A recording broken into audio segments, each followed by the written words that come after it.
Over 4 long, brutal years, World War I's trench warfare on the Western Front ground on.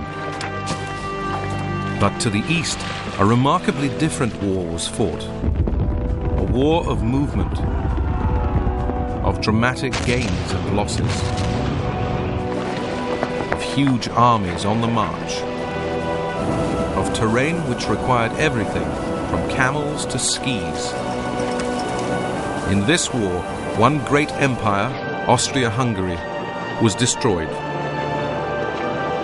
A second, Russia, was captured by revolution, its royal family murdered. The war on the Eastern Front would reshape the map of Europe forever. Now it can be seen as it really happened, in color.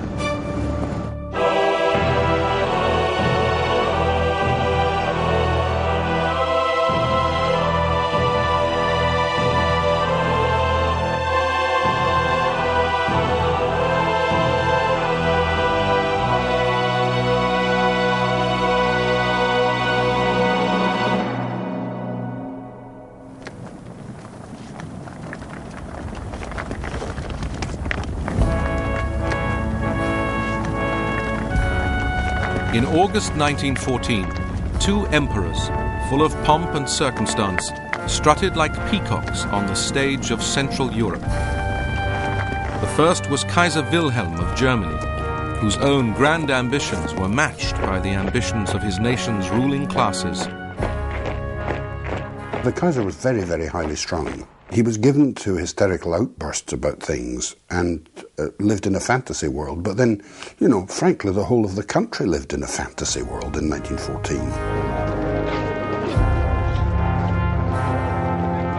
The second emperor was Wilhelm's ally, Emperor Franz Joseph of Austria-Hungary, a deeply reactionary autocrat presiding over a court crumbling from intrigue and division. These 2 emperors of the Central Powers were opposed on the Eastern Front by a third emperor, Tsar Nicholas II of Russia.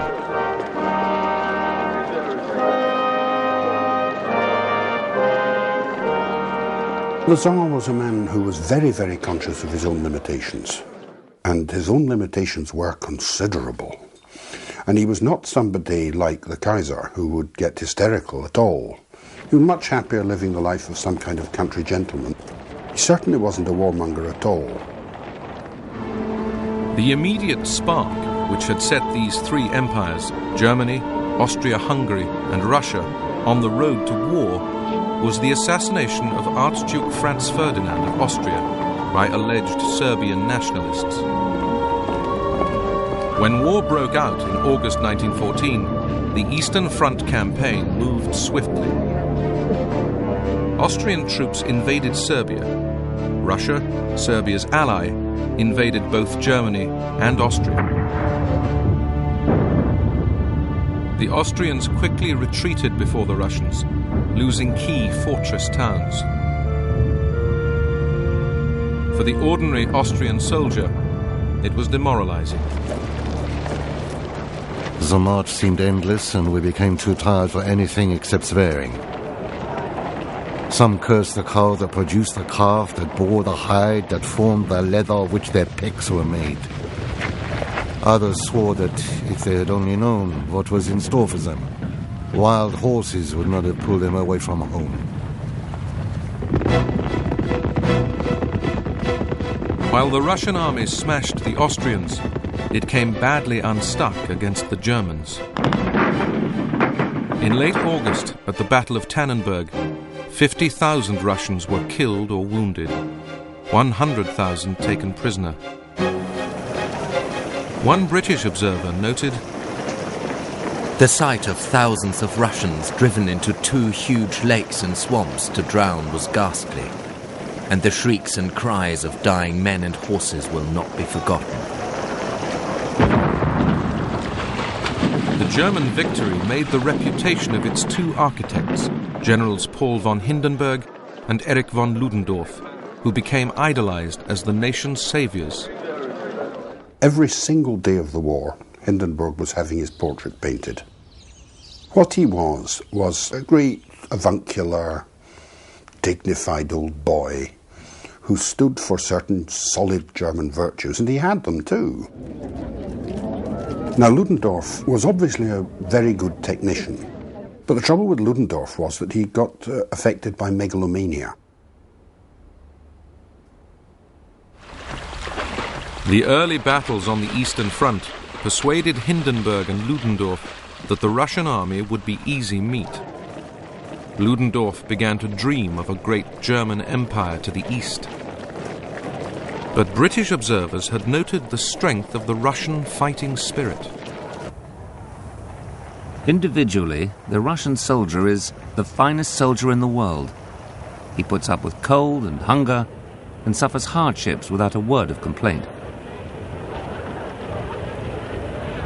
But in taking on both Germany and Austria, the Tsar was asking much of his soldiers. To fight on two major fronts was going to test the Russian army in the extreme, not least because of the logistical problems of getting materiel, soldiers, equipment, horses, food and fodder to the front. In late September 1914, the Germans, brimming with confidence that the Russian army would roll over, invaded Poland, which was part of Russia's empire.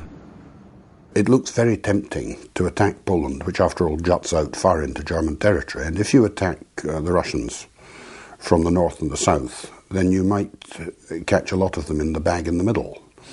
And that is the essential strategy of the Germans in the last few weeks of 1914 in the east. But the German army had been weakened by the demands of the Western Front, and the Russians now hurried to reinforce the Polish capital, Warsaw. Hindenburg and Ludendorff ordered their troops to race to the river Vistula, which they needed to cross to get to the Polish capital. The strain to which our troops were subjected during the advance was enormous.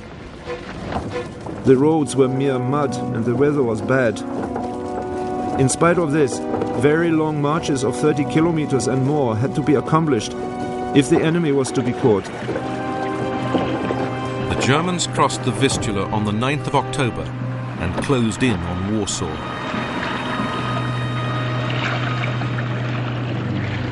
A Russian nurse, Sophie Bocharsky, saw the battle unfold. For 2 weeks, the Germans tried to secure Warsaw, the key to Poland. They battered us pitilessly. Our wounded Russian soldiers came to us in their thousands to be treated. But some had bright eyes.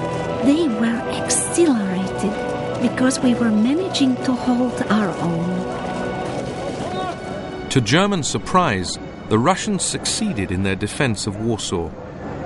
And as the German army retreated, the Russians, keeping up this bewildering war of movement, attacked again. In response, fresh German troops were sent into Poland to intercept the Russian advance. The result, in November, was the last great confrontation on the Eastern Front in 1914, the Battle of Łódź. The Russians were the losers at Łódź. 150,000 men were captured. But the Germans also suffered, with 130,000 casualties.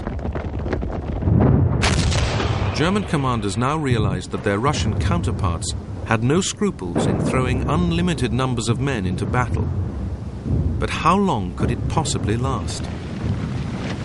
There was no doubt that, despite their terrific losses, the Russians would soon resume their offensive and continue it for some time. They had plenty of men, but used them recklessly, and such tactics promised no success, even against our thin lines. By the end of 1914, a staggering 1.8 million Russians had been killed, wounded, or taken prisoner.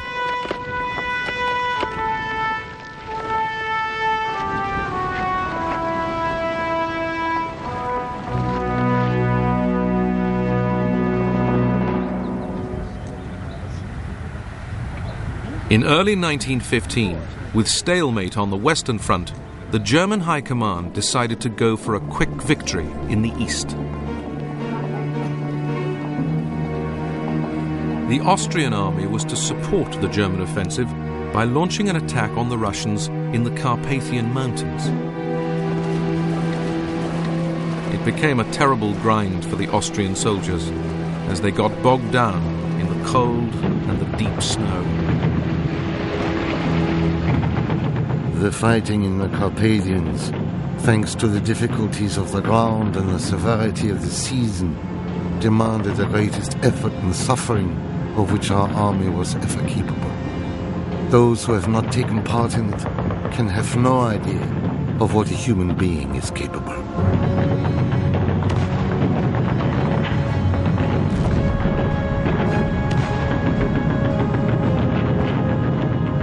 After 2 weeks, the Russians halted the Austrian attack.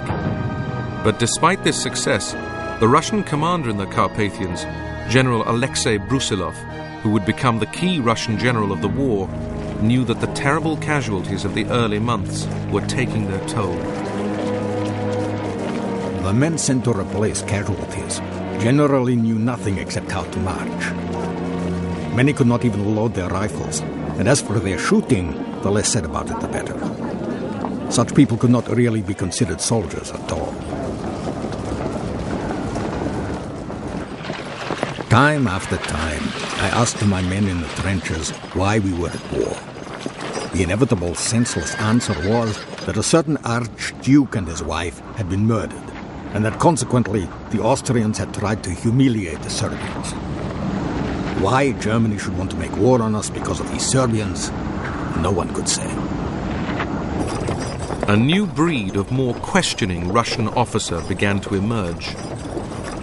One of these is a guy called Dmitry Oskin, who describes, sort of these gluttonous, fat military officers. One, I think, spent most of the war sitting in a tent eating ice cream, while the soldiers were sent out to fight.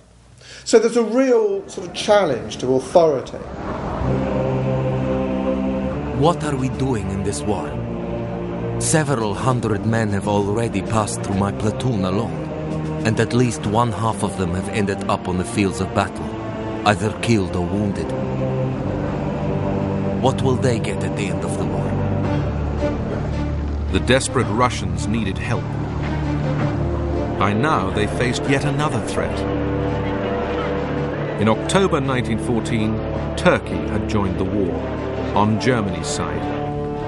The elderly Sultan, Enver Pasha, assumed he'd be part of a quick victory. Enver Pasha had been in Germany. He spoke excellent German, got on very, very well with the Germans, and he thought in the first place, these people will never lose. If you think that the war will be over by Christmas, then you can snaffle the odd few things in the Balkans or perhaps against the Russians.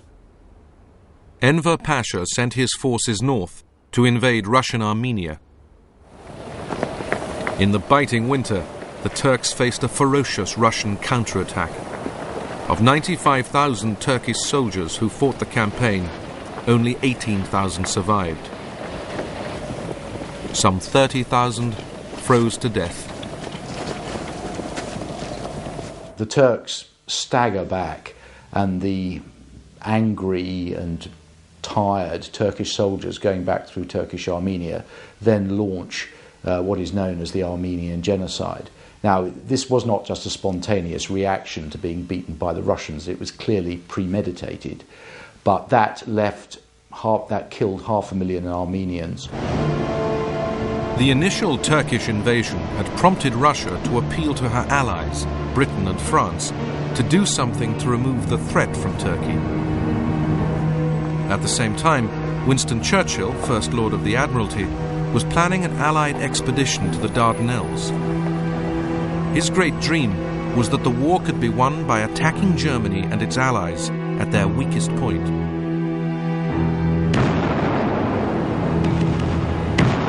On the 25th of April 1915, after a hazardous naval operation, British, French, Australian and New Zealand soldiers landed on the beaches of Gallipoli. The campaign on land degenerated into a bloody stalemate. The people said, oh, if only we'd got another brigade, we could get forward, and only we could get another division. But every time another brigade or division was sent, they were stopped. Because the Turks just brought up another division, another division, another division, another division. The trenches are totally different to what I expected. It is sure death to put your head up to look around. Even the periscope mirrors, measuring 3 inches square at most, are picked off one after the other. When the Turks charge, they usually cry, Allah, Allah, and our boys reply, come on you bastards, we'll give you Allah. And from the frequent use of this word, poor old Turk wants to know if bastard is one of our gods. Between the trenches are any amount of dead and decomposing bodies of our own men and Turks lying on the heather. The smell is awful. A great brass sun beats relentlessly down from a clear sky, and we soon learn what the term thirst really means. Lips crack and heads go dizzy in the stifling heat. Infantrymen come begging for water, but our bottles are empty. All night long, wounded men came struggling back, all with tales of our men still lying out there. The whole attack was a ghastly failure. They generally are now. It was a superb romantic campaign, you know, the views, you know, but it masked awful suffering for the Allied soldiers and the Turkish soldiers. Dysentery was rife. There were more casualties from dysentery than anything else. People died in the latrines. It was awful. And it achieved nothing. The whole campaign was just a total failure, absolute failure. Finally, in January 1916, the Allies withdrew. They had suffered over 250,000 casualties. The Turks had won a famous victory, but their triumph at Gallipoli would soon be overshadowed by defeat to the north. In early 1916, Russian troops headed through the Caucasus Mountains to attack Turkish Armenia. They captured vital Turkish fortresses, and Turkey would never threaten Russia again. And there'd been a further favourable development for the Russians and their British and French allies. In May 1915, Italy joined the war on the Allied side, tempted by the chance of winning territory from Austria-Hungary, particularly the mountainous Tyrol region.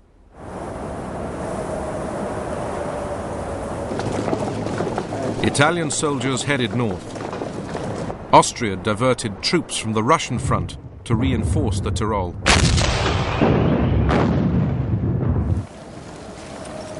The first war on skis unfolded.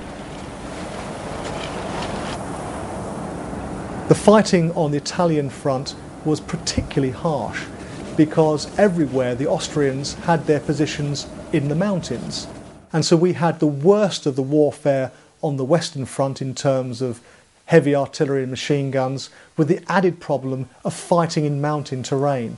Fighting on the Italian front was some of the hardest of the entire First World War. A young British officer, Hugh Dalton, fought with the Italian army. Trenches are cut in the solid ice, where more Italians are killed by avalanches than by Austrians, where guns have to be dragged up precipices and perched on ledges fit only for an eagle's nest, where sentries have to be changed every 10 minutes owing to intense cold, where battalions of Alpini charge down snow slopes on skis at the rate of 30 miles an hour. We crept along the sides of the rocks by a very narrow path. The peak above us filled the sky. Below us, the spacious, smooth, and almost vertical meadows seemed waiting for someone to roll down them. Everything froze hard during the night. One's boots, the ink in one's fountain pen, and the lava froze on one's face before one had time to shave.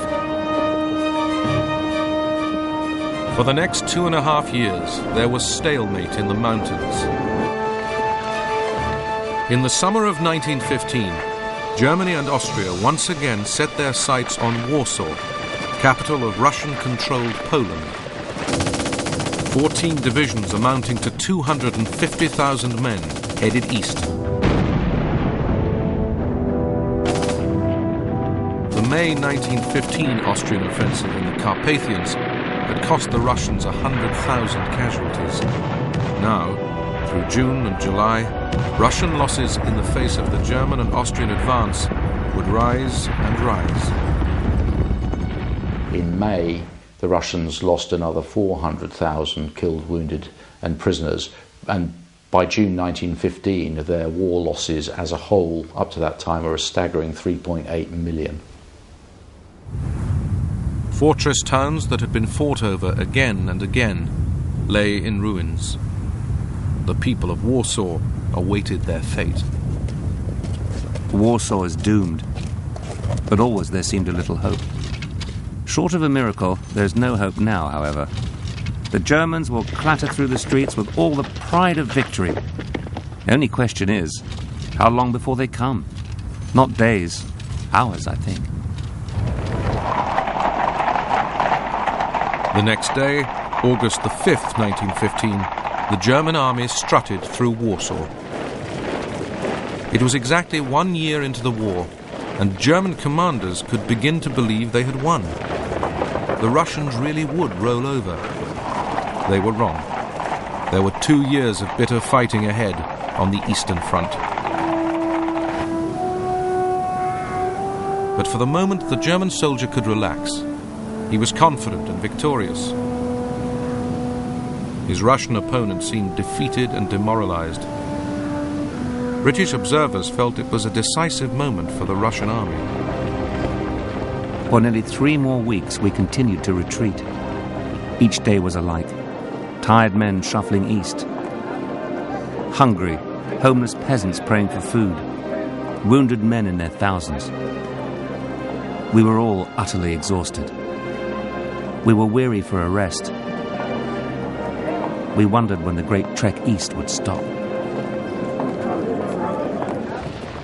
In response to the defeat, Tsar Nicholas II declared himself supreme commander of Russia's armed forces.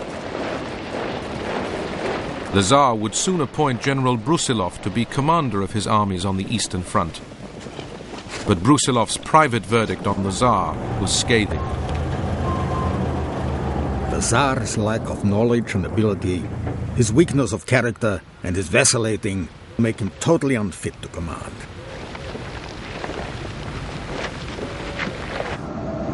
The men were saying with perfect truth, we are being sacrificed for nothing, for we cannot hope to beat them. A complete moral collapse is obviously not far away. Yet Russian soldiers proved to be extraordinarily resilient. In early 1916, the British and French planned their combined offensive for the coming summer on the Western Front. The Russians were to play a vital part in the plan by attacking Germany and Austria in the east to weaken their reserves. General Brusilov would lead the summer offensive. But Brusilov was becoming caught in a conflict of loyalty. He wrote as early as 1914 that he was fighting not for the Tsar but for Russia. And it was as if he sensed that at some moment he might have to choose between the two. Brusilov carefully prepared to attack the Germans and Austrians across a 200-mile front, taking them by surprise with short, sharp, accurate artillery barrages. His first target was the weaker Austrians. On June the 4th, 1916, Brusilov's armies launched their attack. Within days, he was jubilant. I will simply say that by midday on the 6th of June, we had captured 900 officers, more than 40,000 men, and taken 77 guns, 134 machine guns, and 49 trench mortars. By June the 9th, we had captured 1,240 officers, over 71,000 men, 94 guns, 167 machine guns, and a vast quantity of miscellaneous military booty. In the face of the Russian onslaught, Austrian soldiers began to lose their nerve. I did my best to rally the company, but it was hopeless. The men began to run helter-skelter over the fields.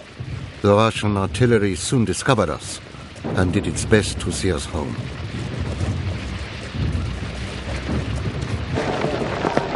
Along the drenched roads and fields came numberless batches of blue Austrian uniformed prisoners, usually escorted by only one brown Russian.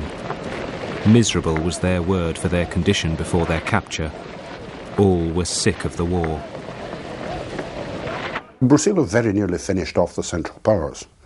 I mean, it looked as if the Austrian Empire was collapsing under those hammer blows. It was very much touch and go whether the Central Powers didn't collapse. At the same time, they've got the Battle of the Somme in the west, and the Italians were attacking in the south. And they survived really only by a whisker. Ludendorff called Brusilov's offensive the crisis in the east. It meant that yet again, the Germans would have to scramble reinforcements in the wake of Austrian defeat. And though the Russians had won a great victory, it had cost them dear. Our hospital was congested with wounded, as were all the other hospitals in the town. We were told that the casualties had been calculated at 200,000. We had seen, heard, felt and known broken men. By the winter of 1916, the Germans had gathered the reserves to fight back and regain much of the territory captured in Brusilov's summer offensive. It was a devastating disappointment for ordinary Russian soldiers who'd fought so hard. But British observers continued to be amazed by their endurance. The physique of the men generally was magnificent. They could march and fight too on rations so scanty and coarse that I doubt any other European soldiers would tolerate. While there were medals for the summer's victors, by the end of 1916, hundreds of thousands of Russian soldiers were decaying in German and Austrian prisoner of war camps. For those who remained at the front, it was no longer a story of victory, but of retreat. Brusilov himself began to feel deep disillusion, not with his men, but with the powers above. I would merely say that my armies, which in 1916 had accomplished miracles of bravery and wholehearted devotion to Russia and to their duty, saw all their feats of arms brought to nothing by what they considered a lack of intelligence and decision on the part of the Supreme Command. Some politicians began to share Brusilov's views. The High Command disregarded losses in men, and it does not take enough care of the soldiers. The army no longer believes in its leaders. The desperation of the soldiers was spilling over to the civilian population.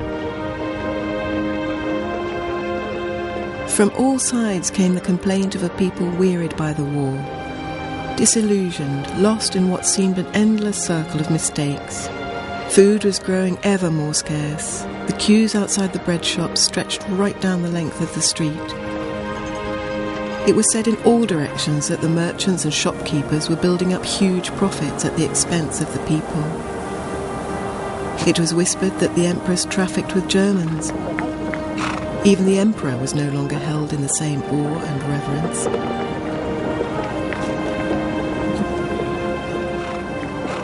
Russia, this great Russia that could feed the world, was short of food, and very short of other commodities too. There was a scarcity of everything in Russia: food and clothes and boots and petrol and paraffin. We will soon have a famine. I advise you to buy 10 pounds of bread and hide it. In the suburbs of Petrograd, you can see well-dressed women begging on the streets. It is very cold. People have nothing to burn in their stoves. Oh, to hell with it all. How hard has it become to live? Discontent was brewing all over Russia. Strikes became commonplace. People from all sections of society questioned the need for war. By autumn 1916, the bored and restless sailors of the Russian Navy had mutinied twice, in the Baltic and Black Sea fleets. The Tsar and his family were isolated.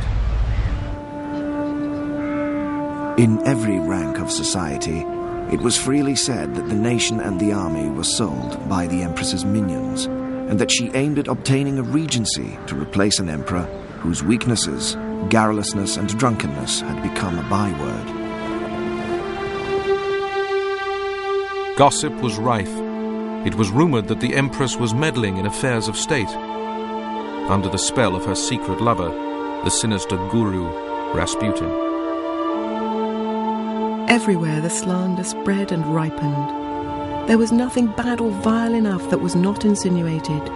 The dark powers behind the throne, German influence at court, the suspicion of a separate treacherous peace, the power of Rasputin, infamous stories about the Empress. In late 1916, they tried to project a positive image of the Empress by showing her working as a nurse in the Winter Palace. But what they didn't realise is that the image of the nurse had changed, and because a whole supply of nurses' uniforms had fallen into the hands of Petrograd's prostitutes, they didn't realise that the pictures they were putting out of the nurse, of the Empress dressed up as a nurse, would have precisely the opposite effect of the one they intended. So here she was, dressed as a nurse, only reinforcing all those rumours about her sexual games with Rasputin. The Tsar responded to the revolutionary threat with more repression. Some of his advisors even began secret negotiations with Germany to end the war, hoping this would preserve the Tsar's position with his people. In February 1917, the Tsar's troops were ordered to shoot at demonstrators in Petrograd. Some, like Fedor Lind, refused. The Cossacks were firing on defenseless and unarmed crowds, striking people with their whips, crushing the fallen with their horses. I jumped to the table and cried out wildly, "Friends, long live the revolution!" As the tensions grew, senior military commanders appealed to the Tsar to step down. Your Imperial Majesty, I am well aware of your profound love for our country. I am sure that to save it, as well as the dynasty, you will consent to the sacrifice the war demands from you. The Tsar tried to return from the front by train to Petrograd. He was diverted by revolutionaries. He knew the time had come. The abdication of the Tsar took place on the 15th of March. We changed from soldiers of the Tsar to soldiers of the Republic quite automatically. No one said a dissenting word. And the soldiers, they accepted the change, just as they would have obeyed an order to stand to attention. A provisional government took over. Soldiers and civilians celebrated. There sounded a short booming peal of the cathedral bell, then another and a third. The pealing grew faster, and soon the bells of all the outlying churches began to ring. The streets filled with people. The doors of many houses stood open. Strangers, weeping, openly embraced each other. Alexander Kerensky, who would later and briefly become Prime Minister, was appointed Minister of War. He made General Brusilov Commander-in-Chief of the Russian army. Together, they hoped to restore national confidence with a new military offensive against their weaker enemy, the Austrians. The attack was launched on the 1st of July 1917, but it was soon clear the troops no longer wanted to fight. After just a week, the generals realized that mutiny was in the offing. When I asked them what they wanted now, they said they did not want to fight anymore and pleaded to be allowed to go home in order to share out the land their fellow villagers had taken from the landowners and live in freedom. And when I asked them, what will happen to Mother Russia, they replied it was not their job to think about what would become of the state. After 3 years of fighting and suffering, the Russian soldier had finally had enough. It was a war where the advantage had constantly shifted, but in the end it was political, not military collapse, which was deciding it.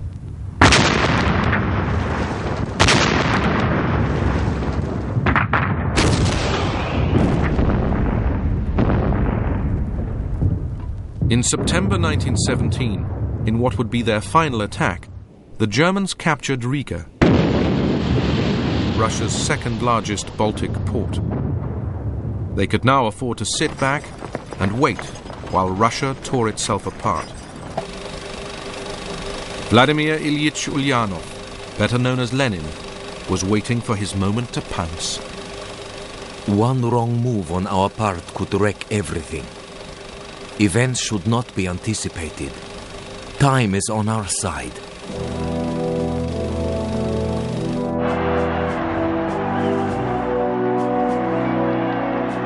Lenin's aim was Bolshevik revolution, but it was his slogan of peace at any price which began to swing support his way.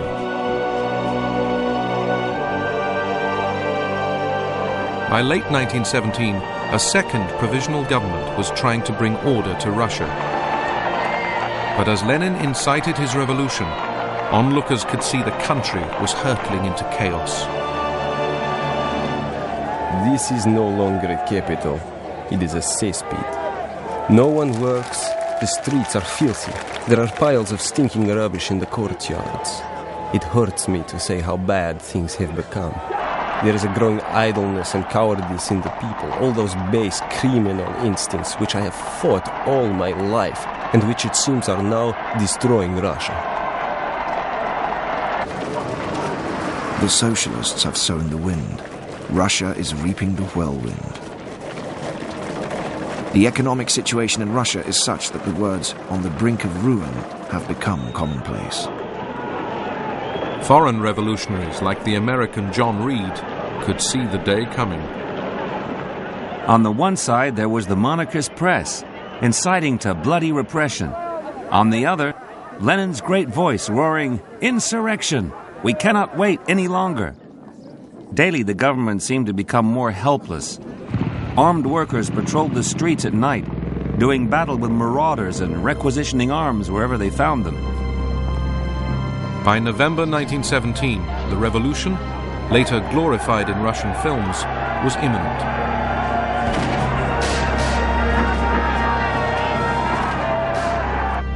The provisional government ordered the battleship Aurora to leave Petrograd harbor. It feared revolutionary sailors would turn the ship's guns on the seat of government. An armored automobile went slowly up and down, sirens screaming.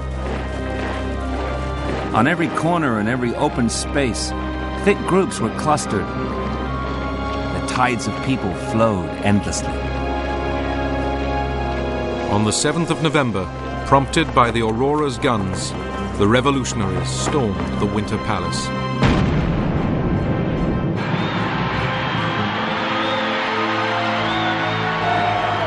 Day broke on a city in the wildest excitement and confusion, a whole nation heaving up in the long, hissing swells of storm. Within days, the revolution spread to Moscow. Committees of Russian soldiers began to make peace overtures to Germany. In December 1917, an armistice came into force on the Eastern Front. In over 3 brutal years, 2,300,000 Russians had died. A further 5 million injured. For all its failings and for all its problems, the Imperial Russian Army had, to the end, held down 160 German and Austrian divisions. These were now free to be released, and the effect of this on the Allied war effort was absolutely devastating. Italy was the first of the Allies to feel the effect of Russia's collapse. In late October, the Austrian and German armies struck in the mountains of northeast Italy.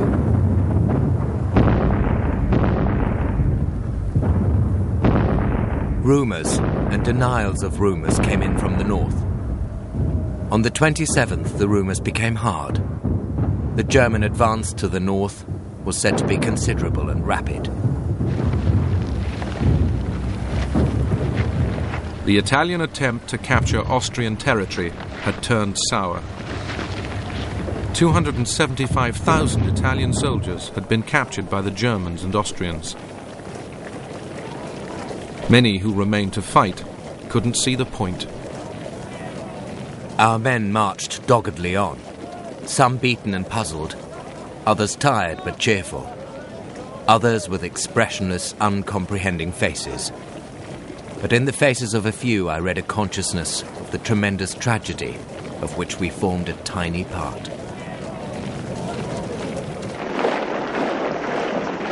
The Italians finally stopped the German advance 15 miles short of Venice. British and French troops had to be sent in to support. By the end of 1917, the outlook for the Allies was bleak everywhere. The German commander, General Ludendorff, was by contrast more confident than ever before. Owing to the breakdown of Russia, the military situation was more favorable to us at New Year 1918 than one could ever have expected. Numerically, we had never been so strong in comparison with our enemies. There seemed just one hope for the Allies: America. On April the 6th, 1917, the United States President Woodrow Wilson had declared war on Germany. The British welcomed their new allies as saviors. It has always been my dream that the two English-speaking nations should someday be united in a great cause. And today my dream is realized. The Anglo-Saxon race must save civilization. In the summer of 1917, the first American troops arrived in Europe. They looked larger than ordinary men. Their tall, straight figures were in vivid contrast to the undersized armies of pale recruits to which one had become accustomed. They seemed, as it were, Tommies in heaven. Had yet another regiment been conjured out of our depleted dominions, I wondered? Then I heard an excited exclamation. Look, look, here are the Americans. American soldiers were first known as doughboys. Later we became known as dog faces. Where we got the doughboy name from was always a mystery to us. Dogface was more patently understood. It was said we were so called because we wore dog tags, slept in pup tents, growled at everything we ate, and tried to seduce every female that we saw. For many of these first Americans, the early training on the Western Front was a culture shock. One listed his pet hates. Our officers had the list because they never do us any good. They're cranky, arrogant, and unreasonable. The weather ranks second. The mules come third. Our leaky clothes come fourth. Our feet are wet all the time. The lice come fifth. The canned potato meat hash comes sixth.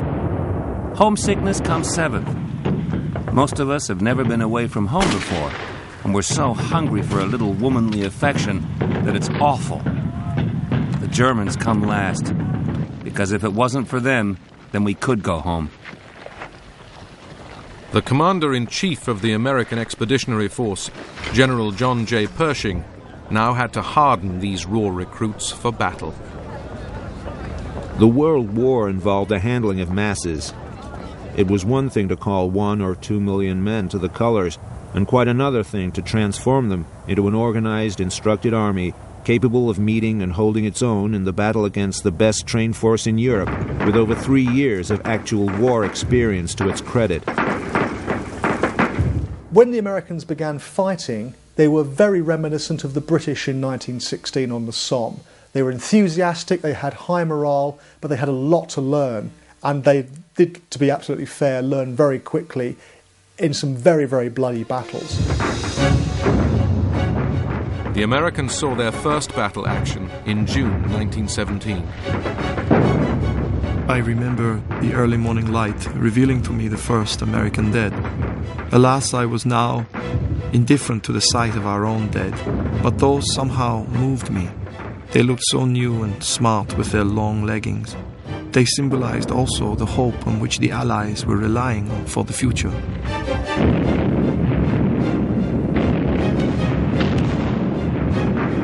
Germany's commanders also realized that in the long term, the Americans could make the difference. The tremendous superabundance of pent-up, untrapped nervous energy which the American troops brought into the fray more than balanced the weakness of their allies, who were utterly exhausted.